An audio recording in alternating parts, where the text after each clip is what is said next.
Hello, everybody. Welcome to Encounter Balance. My name is Jeff, and today I wanted to talk about classes and an issue that I see, or what I perceive as an issue, in the way that people look at classes and how I see a lot of people that become bound to the lore behind a class.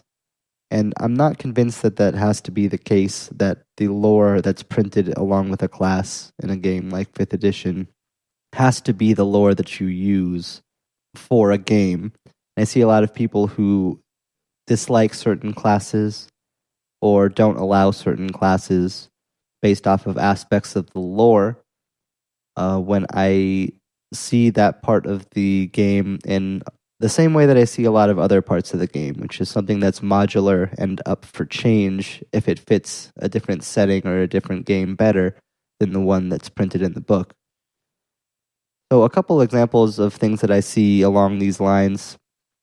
The main one that I see focuses either on monks or clerics.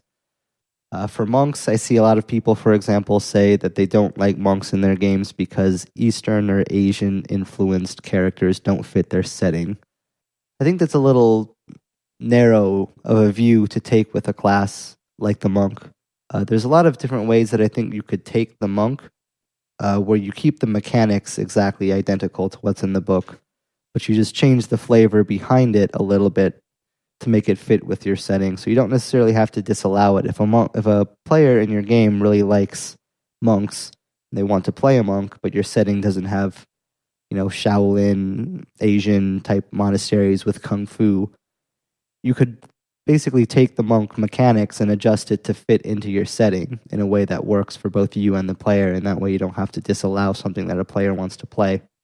So kind of an idea that I had, the first thing that comes to my mind for a monk is, so you have a wizard, someone who studies magic, either formally or some sort of study, but instead of, learning how to fly or shoot lightning bolts and fireballs and things of that nature, they've learned to take that magical energy and channel it into themselves, into their physical body, and that magic allows them to do things with their physical body that most people wouldn't be able to do. The things that monks can do: run on walls, punch, kick, or grapple with an excessive level of power and ability that kind of rivals, what other people can do with swords and armor and things like that.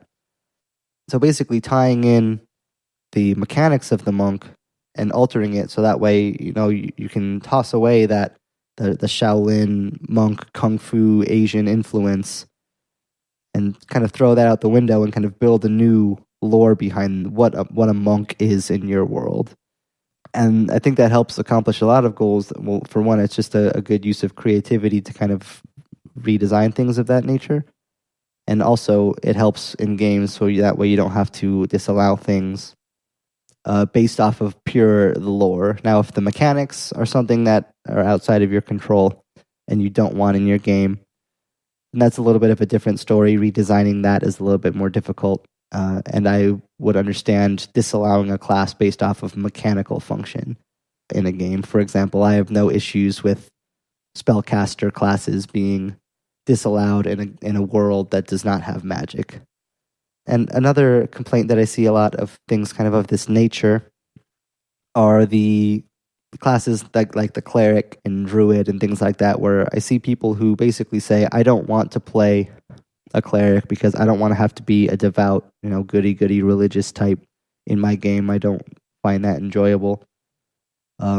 Or my setting doesn't have gods like that, so that, nobody's allowed to play a cleric or things like that. And I can see, again, pretty easy ways that you could work around that for people who wanted to use those mechanical frameworks.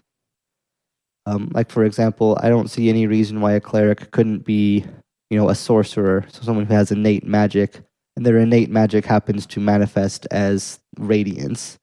This either radiant magic that can burn away impurity, for like offensive radiant magic spells, or using it as healing magic and things like that, and basically playing it off purely as a sorcerer. Nothing about it is tied to a specific deity that they have to worship. Nothing about it is tied to a religious hierarchy that they have to be a part of. it's all just organized purely as innate magical ability that manifests as radiant energy. And I don't see any reason why that couldn't be the case in a world that has magic. And just kind of going off in general, I see a lot of games where classes and things like that are not allowed in games for reasons like that. And at the end of the day, it really does come down to what the people in the game want to be able to do and what they don't want to be in there. I'm not saying that you absolutely have to allow every class in every game. There's, of course, circumstances where it doesn't fit.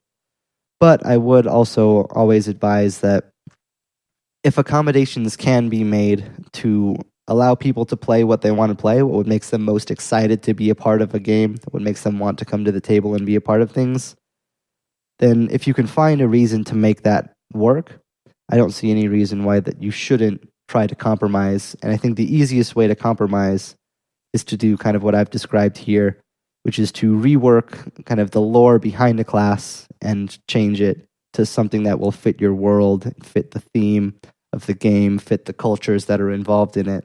And just in general, I see this kind of weird fixation when it comes to classes, specifically in Dungeons and Dragons, where people seem very willing to be modular with a lot of different aspects of the game, optional rules, or, using encumbrance versus not using it, or tying this rule to a different part of your world lore than the rule normally is used, and things like that. But for some reason, when it comes to classes, people seem a lot more unwilling to allow those to be free breathing. People think that if you're going to play a druid, you have to play some hippie nature lover that lives out in the forest and has never been in a city before and hates all civilized culture. And I think it'd be pretty easy to change that into something that, like an urban druid, I don't see why that should be impossible. It may be going against, what it says a druid is in the 5th edition book, but, why do we have to be bound to what we see in the book when it comes to classes when we're not for any other aspect? That's just some basic thoughts about being tied to class lore, why I think that people shouldn't be, and how it helps allow more creativity in your worlds and allows more people to be able to do what they want in your games and things of that nature. So let me know what you think. How do you feel about people modifying what it means to be a certain class? And have you ever done this in a game, and how did it go? And if you've never done it, or if you wouldn't do it, I'd love to hear your reasoning behind why you don't think that's a good idea. So thanks anyone who listened to this. I appreciate it, and you guys have a good rest of your day.